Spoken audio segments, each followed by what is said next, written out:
Change is abound this week in comics. Killer Croc's transformation is complete in the Absolute Batman universe. Meanwhile, Transformers 24 is ushering in the end of the Daniel Warren Johnson era on that book, changing into a very massive creative team. That and more this week on Pal's Previews. And we'll start, of course, as we always do, with what you will be able to hear us reviewing this Thursday on Pals Pulls at 8 p.m. Eastern. So we've got Absolute Batman number 12, Batman Dark Patterns number 10, One World Under Doom 7, Captain America 3, and Ultimate Spider-Man Incursion 4. We're continuing the masochism with that book, I see. I would rather read Transformers, but I guess we must continue to torture ourselves. Yeah, I plan on reading Transformers no matter what. So who knows? That might sneak its way onto the show.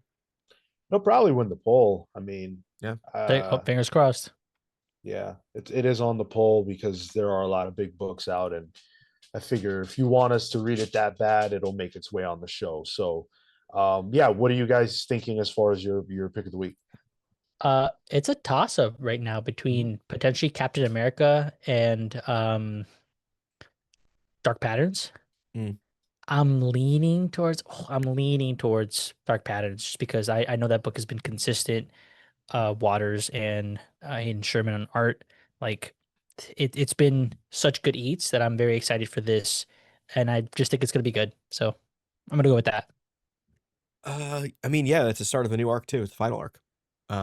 So it's hard to bet against that. But I'm gonna go Absolute Batman number 12. I think the cliffhanger left us on the last issue, with the Bane origin and all that. I'm really excited to see where that goes. Yeah, I'm similarly unsure, but I think I'll go with Dark Patterns. It just neither book has disappointed me, but I'm really excited to see what this next arc brings. I don't know what the subject is, and I'd rather not. I'm just looking forward to it. Yeah. Yep. But of course, as always, there will be one more book that makes the show. That's the one you guys vote for. Your options are Green Lantern Corps number 8, Superman Kryptonite Spectrum number 2, Imperial War Nova number 1, and Transformers number 24. Personally, I think Imperial War Nova is the book I'm most excited for of all the books coming out next week. I could see that for you. For me, Nova's a character that's interesting that I would care to see in this event. So I think I suck at that. You know what? Let's third it. I'm also excited for Nova. Nova is one of my favorite characters. I almost said Marvel characters, but I think he's one of my favorite characters. And he's one of the first ones I got into when I got into comics. So seeing him kind of be front and center again is great. And it's Jed MacKay, who I know has done some crazy good stuff when he does like his solo books. I'm thinking Black Cat, I'm thinking, Moon Knight. So it's cool to see him tackle space. A little different. Yeah.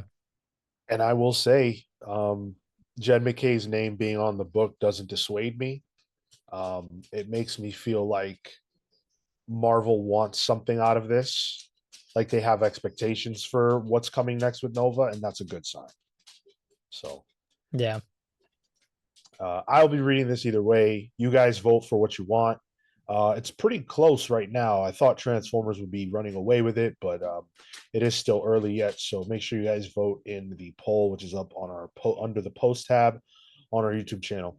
Let's turn things over to leagueofcomicgeeks.com and take a look at everything else that's coming out this week to give you guys a preview of what you can expect to see at your LCS this week. And I'm going to start with a little regret. So Punisher Red Band number 1 is coming out this week. And it's Benjamin Percy and Julius Ota on it. And this is exactly the Punisher book that I've been waiting for. It looks fantastic. The problem is I'm not allowed to buy it. Because it's a gimmick.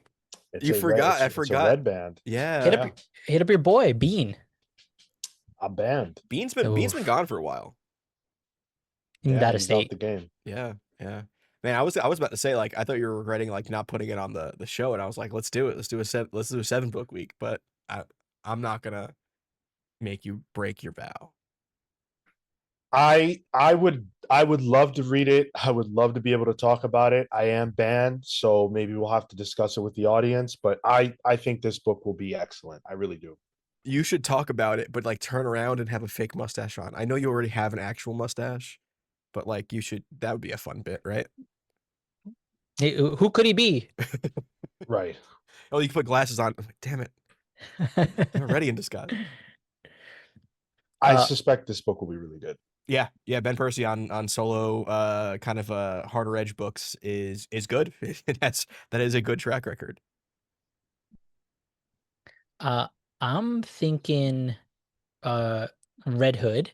Oh, So there was a preview in one of the books back batter.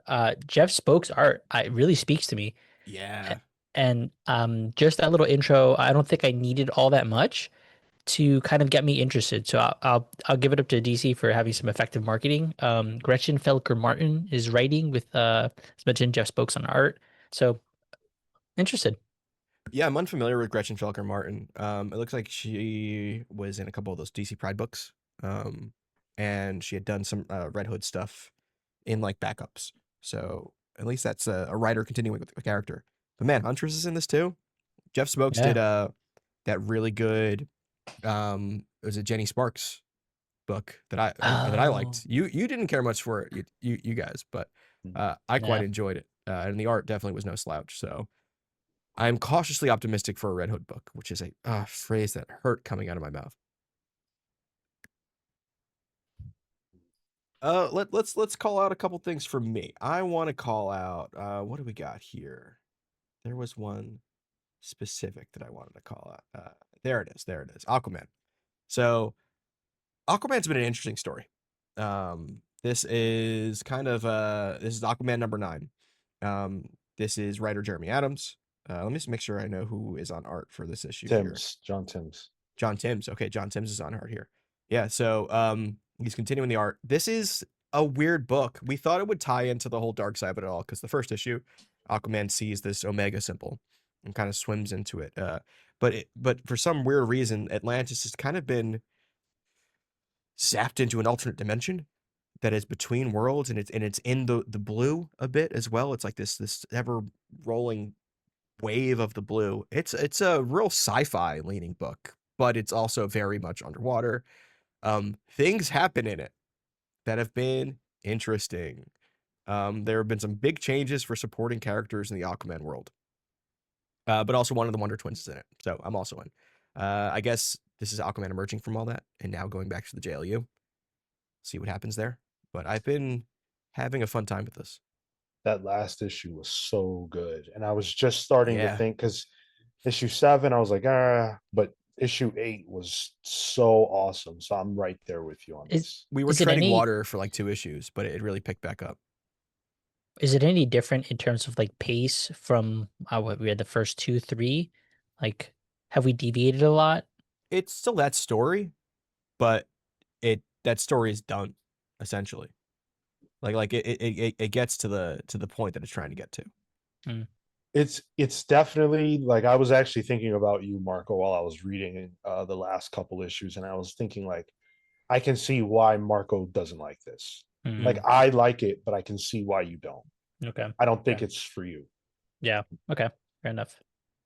Uh, Something that potentially is for me though, Court, Children of the Round Tables, a little deeper down.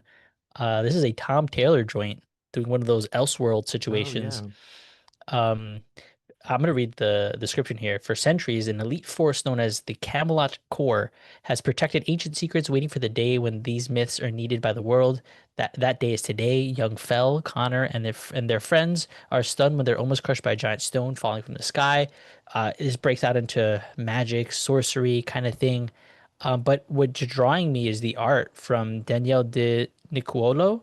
It looks kind of like manga-y, that kind of not Scott Pilgrim so much, but a little more dynamic than that. I'm interested in this. I've never heard of these characters, so I'm curious to see what this is about. Is this set within the DC universe? I have no idea. Huh. It's been on Presumably, the ads for the books this week. So interesting. it's like a kid team. Yeah. Cool. Huh. I'm gonna shout out a book that I didn't know about but caught my eye here. It's called "It Killed Everyone But Me." Hmm. It's Ryan Perot, Letizia Cadonici on art, and it's essentially about a woman, a girl who survives. She's the sole survivor of a massacre, and then 3 decades later, there are more kids killed, and she decides that she's going to um, try to figure out what's going on, to help catch whoever this killer is. And so I'm pretty interested in this. It's a Mad Cave book, which I don't get a ton of their stuff, but this looks good, so it'll probably end up in my stack. Mad Cave's been doing a lot lately. Of like they were before I knew him as like, oh, that's the place that publishes Dick Tracy. But they've been doing a lot of good like creator owned stuff. That's Yeah. been pushed out. A lot of IP things, or seemingly IP things. Because actually, I was going to shout out another Mad Cave book. This is Racer X #1. Yeah. So Mark Russell is what caught my eye, with Oh, art by Nuno Pilati. But this is one of those things where I'm a huge fan of Mark Russell as a creator. Anything that he puts out, I'm likely going to pick up. And this, with this kind of aesthetic, I'm interested. So this is another one that's going to go on the stack. did you get to Speed Racer at all? I did, yeah. I Yeah, haven't gotten to it, but it's you do in have it. my Okay, it's in my to read pile over here. cool. I want to shout out a book that, man, I don't know the last time we read one of these. I don't think we've ever read one of these for the show, and that's the Undead Iron Fist #1. That's written by Jason Liu, art by Fran Gallen. Well, I'm unfamiliar with Fran Gallen, but Jason Liu, he wrote that Century book, I believe, that we didn't care much for, but I did like his Dazzler. So Dazzler was part of that new wave of X-Men books. Danny Rand died. Remember that, guys? Me Yeah. neither. Oh, okay. You say so. But then he came back from the dead in like a weird book. I think this is like when it was maybe Swordmaster became Iron Fist, and like then Danny Rand's fist came out through a grave, classic style. This is telling that story. How is he back from the dead? What's going on? And I'm interested. I kind of miss the character, you know, and it seems to be dealing with some Kunlun stuff. Marvel Rivals is going to Kunlun. I'm speaking the Kunlun language right now, so let's go for it. I want to make mention of Powers 25, Yeah. which we just had Brian Michael Bendis on the show a couple weeks ago. Tremendous honor. And Powers 25 is what he was here technically to promote. And I'm not just shouting it out because he was on the show. This issue is very, very good. I'm going to buy it, and I've already read it. So there you go. Um, it's Bendis and Oming.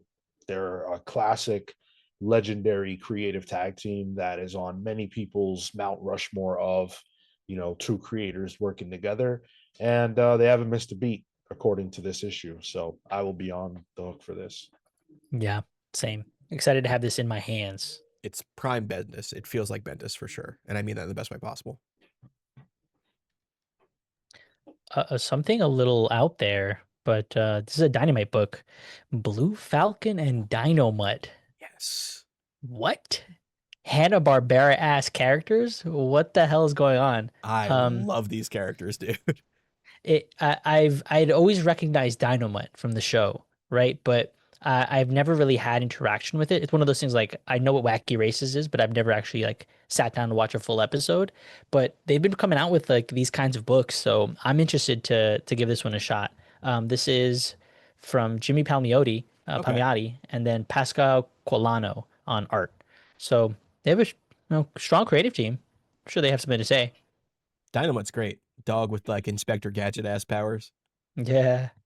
I'm probably gonna need this. Yeah. Wait, what? You have an affinity for these Hanna-Barbera characters like me, right, Yeah, Sean? Yeah. I loved Wacky Races and all Yeah. those characters, and Blue Falcon, like that. To me, the Blue Falcon costume is insane. Like, look at Yeah. that cover. Like, he looks ridiculously cool. I'm gonna throw it out there.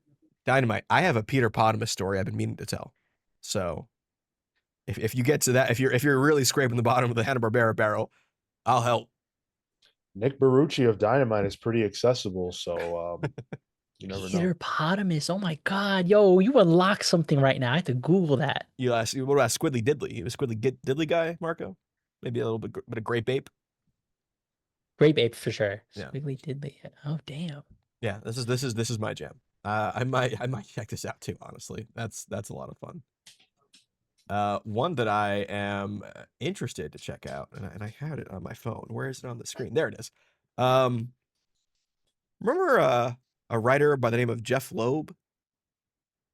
Oh. Remember we talked about him writing at Marvel, for a book called Ultimatum that we might have had a whole month kind of talking about that book. Well, he's back at Marvel with X-Men of Apocalypse Alpha #1 with Simone DeMeo on art as well. This is such a question mark for me in more than one way. It's a question mark. I'm like, why does this exist? Besides like nostalgia bait and kind of maybe tying into Age of Revelation, that is kind of a harkening back to the Age of Apocalypse. I have no idea. But hey, it's got Blink in it, so I'm in. I'm a simple guy. It's got Blink. Yeah, we're in that era right now, so this is that next wave. But man, Jeff Loeb, dude. I I don't know. typically like his Marvel stuff. He's more hit than miss for me.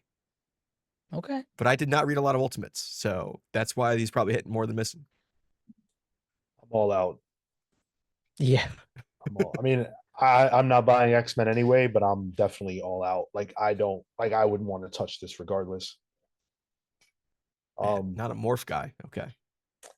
It's not my time. Not my time, not my era. Feels like a deviation, but hey, to each their own.